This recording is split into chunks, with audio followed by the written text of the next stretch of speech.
له چین څخه افغانستان د پروازونو بندېدو غوښتنه. په سلامونه مو هرکلی کوم دوستانو، خدای دې وکړي چې جوړ او روغ اوسئ. د مطلب د شرکتونو مخکې دغه ویډیو راسره تر پای وګورئ. د عامې روغتیا وزیر پیروز الدین پیروز په افغانستان کې د کورونا وایرس د خپرېدو مخنیوي په هدف په کابل کې د چین له سفیر غوښتي چې له هغه هیواد څخه افغانستان ته د راتلونکو سوداګریزو شرکتونو استازو او افغانانو ته د پرواز اجازه ورنکړي.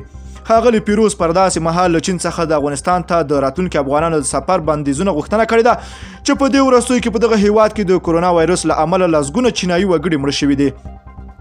د چین او افغانستان ترمنځ ګڼ شمېر افغان او چینایي سوداګر تګ راتګ کوي او ترڅنګ یو شمېر افغان کورنۍ او محصلین هم په دغه هیواد کې میشت دي.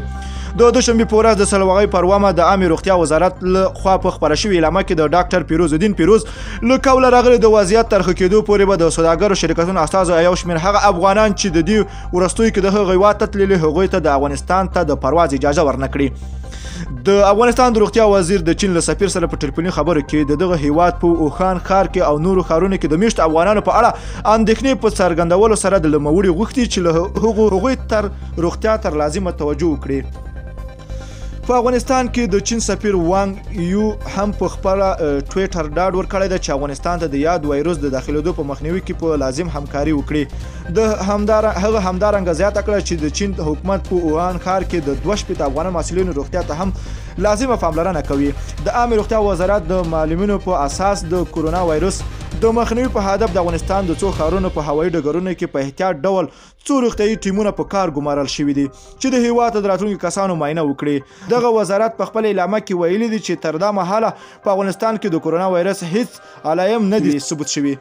تیره ورځ د افغانستان د بهرنیو چارو وزارت هم ویلي چې له د یاد وایرس څخه د مخنیوي په هدف یې په چین هیواد کې د میشتو افغانانو د ژغورلو هڅې پیل کړې دي.